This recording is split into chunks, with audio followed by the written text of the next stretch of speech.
Bismillahirrahmanirrahim. Assalamualaikum warahmatullahi wabarakatuh. Alhamdulillah. Alhamdulillahilladzi kataba alaina as-siyam fi syahri Ramadan wa anzala fihi al-Qur'an hudan lin-nasi wa bayyinatin minal huda wal furqan. Asyhadu an la ilaha illallah wahdahu la syarika lah.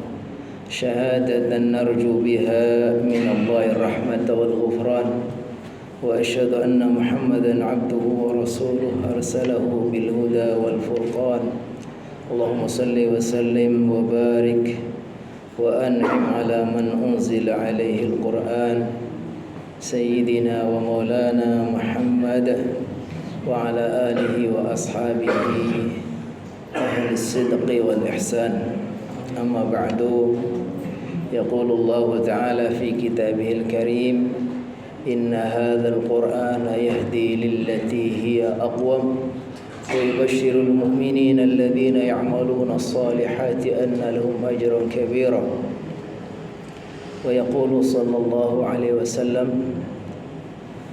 خيركم من تعلم القرآن وعلمه صدق الله وصدق رسوله النبي الكريم. Hadirin dan hadirat seluruh jamaah salat Isya nyambung tarawih dan witir di Masjid Al-Mukhlisun yang insyaallah senantiasa dimuliakan, diridhai dan diberkahi Allah Subhanahu wa taala. Wabil khusus kepada para alim ulama, para tuan guru, para ustadz. Mohon maaf walaupun tidak saya sebut satu persatu, tidak mengurangi rasa hormat dan ta'zim saya ini. Bagi saya Masjid Al-Mukhlisun ini ya bagian yang saya sudah ada di dalamnya ya. Sudah lama saya walaupun secara berkala ada dijadwalkan di sini. Kalau hari Selasa pekan ketiga biasanya saya ngaji sama ibu-ibu. Nah ini ya, insyaallah mudah-mudahan. Alhamdulillah sampai malam hari ini malam yang ke-17 versi saya ya. Ada yang 18. Ya, ini kalau di Indonesia biasanya selalu diperingati sebagai malam nuzulul Quran.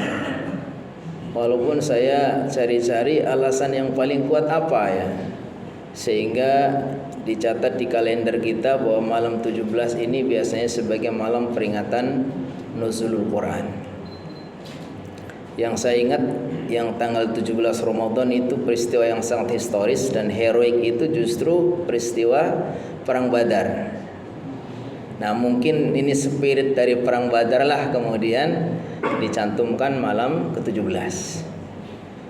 Tetapi tidak salah ya, karena memang penjelasannya bahwa Al-Quran itu diturunkan di bulan Ramadan ya.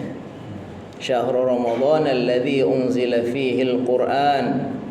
Bulan Ramadan, bulan di mana Allah di dalamnya turunkan Al-Quran. Hudal linnasi wa bayyinatin minal huda wal furqan, agar menjadi petunjuk bagi manusia dan sebagai furqan ya, penjelasan dan pembeda. Nah, jadi dimanapun ya, tanggal berapapun tidak salah. Karena para ulama membagi bahwa nuzulul Quran yang disebutkan inna anzalnahu fi lailatul qadar ya, bahwa kami turunkan Al-Quran pada malam Al-Qadar. Dan malam Al-Qadar itu disebutkan memang terjadinya di bulan Ramadan ya. Makanya ketika baginda sallallahu alaihi wasallam menjelaskan tentang kabar gembira kepada para sahabat bahwa akan datang bulan Ramadan, beliau terangkan fihi lailatun khairun min alfi syahr. Sungguhnya di dalam bulan Ramadan ada bulan yang nilainya lebih baik daripada 1000 bulan. Lalu dijelaskan ya, itu adalah penjelasan dari firman Allah Subhanahu wa taala, inna anzalnahu fi lailatul qadr, lailatul qadri wa ma adraka ma lailatul qadr, lailatul qadri khairun min alfi syahr.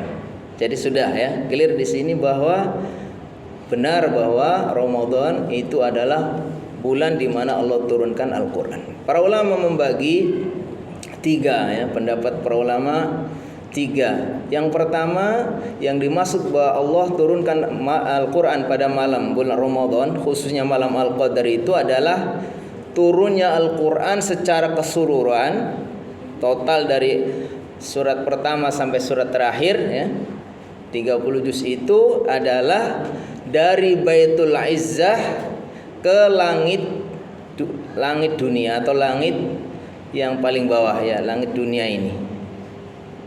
Jadi dari Baitul Izzah ke langit pertama atau ke langit dunia ini turun secara seketika lengkap, itu pada malam Al-Qadar di bulan Ramadan.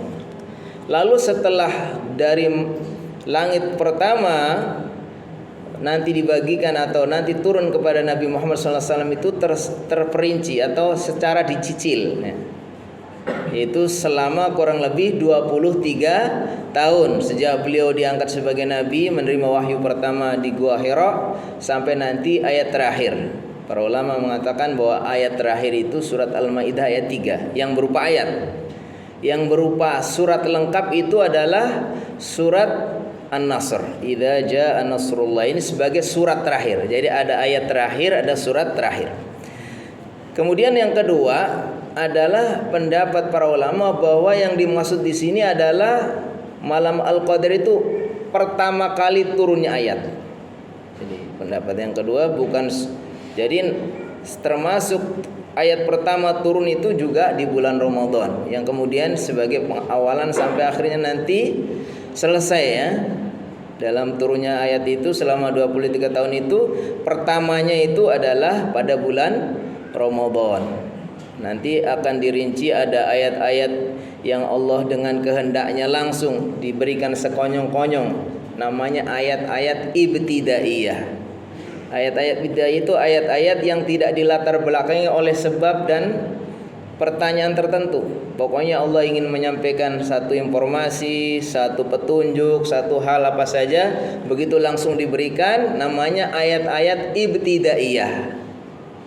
Itu jauh lebih banyak, hampir atau sekian banyak itu ayat namanya ayat ibtidaiyah. Ada lagi namanya ayat-ayat yang dilatar belakangi oleh sebab tertentu.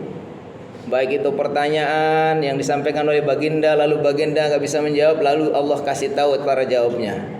Atau ada problem yang harus cari solusinya, lalu Allah turunkan ayatnya untuk mencari solusinya itu. Maka ayat-ayat ini disebut dengan ayat-ayat sababiyah, yaitu mempunyai ayat atau mempunyai latar belakang, ya, mempunyai asbabun nuzul namanya, kan.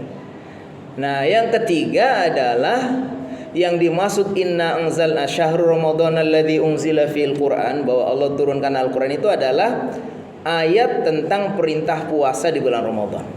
Nah, ini penjelasan, ya. Jadi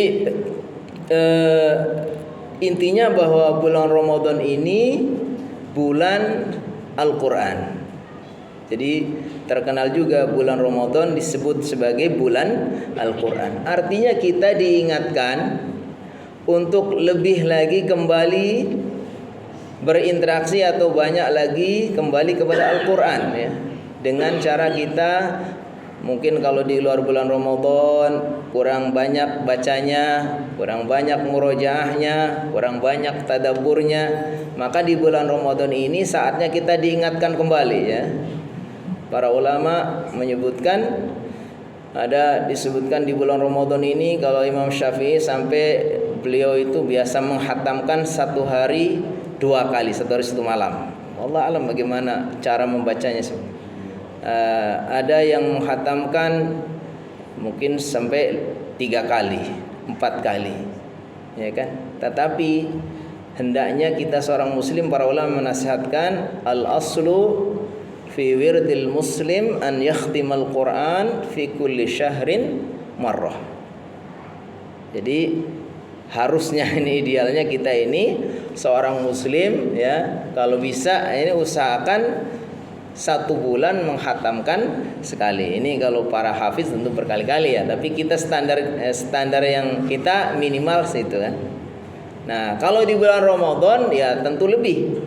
Karena baginda sallallahu alaihi wasallam itu digambarkan kana Nabi sallallahu alaihi wasallam ajwadan nas. wa ajwadu ma yakunu fi Ramadan hina yanzilu Jibril atau yudarisul Quran ya. Jadi Nabi Muhammad SAW itu digambarkan orang yang paling dermawan. Dan saat yang beliau sangat dermawan itu ketika di bulan Ramadan, pas saat-saat Jibril datang untuk bertadarus. Dipahami orang Palestina karena bunyinya wa yudarisul Quran. Ini kalau kata-kata darasa yudarisu itu menunjukkan musyarakah. Artinya beliau itu saling menyimak. Jadi baginda SAW itu juga membaca kemudian menyimak Jibril. Nah, dan disebutkan begitulah baginda SAW ya, bersungguh-sungguhnya ketika di bulan Ramadan. Nah itu kemudian diikuti oleh para sahabat, para tabi'in ya, bagaimana mereka bersungguh-sungguh di dalam berinteraksi atau di dalam membaca, murojaah dan menghafal Al-Quran dan seterusnya. Tapi yang tidak kalah penting disebutkan oleh para ulama ya, walaupun memang hukum yang paling asalnya bahwa interaksi yang paling dominan awal mulanya itu adalah membaca. Makanya namanya juga Al-Quran. Al-Quran itu kalau dari si bahasa dari kata-kata qoro'ah, ya qoro'ah artinya Quran itu bacaan. Kemudian ayat yang pertama turun pun perintahnya adalah membaca. Nabi Muhammad SAW diperintah untuk iqra. Baca untuk membaca iqra. Nabi Muhammad mengatakan ma'ana biqari sampai 3 kali. Kemudian ini menggambarkan bahwa memang interaksi yang paling pertama kali yang menjadi dasarnya ya, setelah kita mengimani, setelah kita mempercayai Al-Quran ini adalah membaca. Tetapi ternyata membaca ini hanya satu cara yang bukan tujuan. Artinya itu Al-Quran ini memang menjadi bacaan itu sebagai interaksi kita yang utama juga, yang dasar. Tetapi sebetulnya bukan situ saja ya. Karena disebutkan hudal linnasi wa bayyinati minal huda wal furqan, bahwa Al-Quran ini sebagai petunjuk dan sebagai penjelasan dari petunjuk itu dan pembeda. Pertanyaannya, bagaimana kita bisa menjadikan Al-Quran sebagai petunjuk kalau kita tidak memahami? Makanya kemudian banyak sekali ayat-ayat itu yang kemudian yang diantara yang paling penting juga setelah kita bisa membaca Al-Quran adalah kita mentadaburi ya. Dan Rasulullah SAW digambarkan bagaimana beliau ketika membaca betul-betul menghayati, begitu juga ketika mendengar. Saat baginda SAW kadang-kadang juga membaca lalu didengarkan oleh para sahabatnya juga begitu terharu, begitu merasa menghayati sekali ya. Makanya disebutkan bahwa mereka itu seperti dalam surat Maryam itu gambarkan mereka itu apa?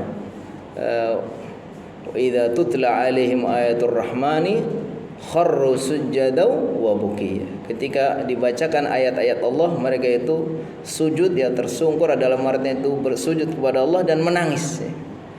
Sampai baginda sallallahu alaihi wasallam sendiri suatu ketika minta dibacakan ayat sama Ibnu Mas'ud, sahabat beliau namanya Abdullah bin Mas'ud.